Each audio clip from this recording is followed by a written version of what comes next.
పురుషులతో పాటు మహిళలు అన్ని రంగాల్లో రాణిస్తున్నప్పటికీ మహిళల పట్ల వివక్ష ఆగదా అని ప్రశ్నించారు ప్రగతిశీల మహిళా సంఘం పీఓడబ్ల్యూ నిర్మల్ జిల్లా కార్యదర్శి కె లక్ష్మి. అంతర్జాతీయ మహిళా దినోత్సవం సందర్భంగా నిర్మల్ జిల్లా కేంద్రంలో పీఓడబ్ల్యూ ఆధ్వర్యంలో మహిళా ర్యాలీ సభ నిర్వహించారు.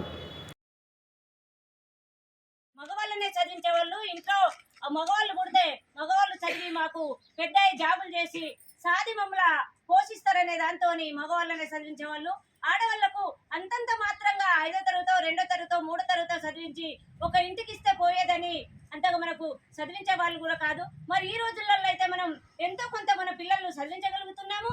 అయినా కూడా చదువుకొని డాక్టర్లు అయినా కూడా మొన్న కలకత్తాలో డాక్టర్ అనే అమ్మాయి పైన అత్యాచారం చేసి ఆమె డ్యూటీలో ఉంది. డ్యూటీలో ఉన్నప్పటికీ పైన అత్యాచారం చేసి హత్య చేసి విచిత్రంగా ఆమెను హత్య చేయడం జరిగింది. మరి అలాంటి హత్యలు జరుగుతున్నప్పుడు రోజు రోజుకు 5 ఏళ్ల పసిపాప నుంచి 60 ఏళ్ల ముసలి వరకు కూడా అత్యాచారాలు జరుగుతున్నాయి. రోజు రోజు పేపర్లు చూస్తున్నాము, హత్యలు జరుగుతున్నాయి. మరి ప్రభుత్వాలు ఏం చేస్తున్నాయి?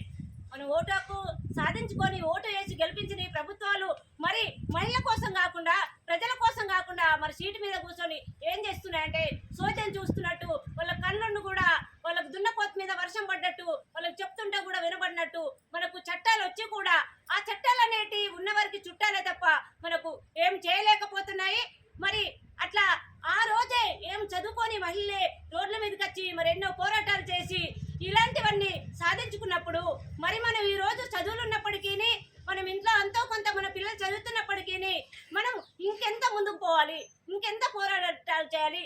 మనం శ్రామిక మహిళలుగా మనం పని స్థలాలలో మనకు కావాల్సిన వసతులు కావాలని, మనకు పనికి తగ్గ వేతనం కావాలని, శ్రమకు తగ్గ వేతనం కావాలని మనం అనేక పోరాటాలలో ముందు భాగాల ఉండాలని ఇంకా అట్నే సభలో టీయూసీ రాష్ట్ర కార్యదర్శి కె రాజన్న, పీఓడబ్ల్యూ నాయకురాలు గంగామణి, లక్ష్మి, తస్రీన్, చిట్టి, లత, లలిత, విజయ తదితరులు పాల్గొన్నారు.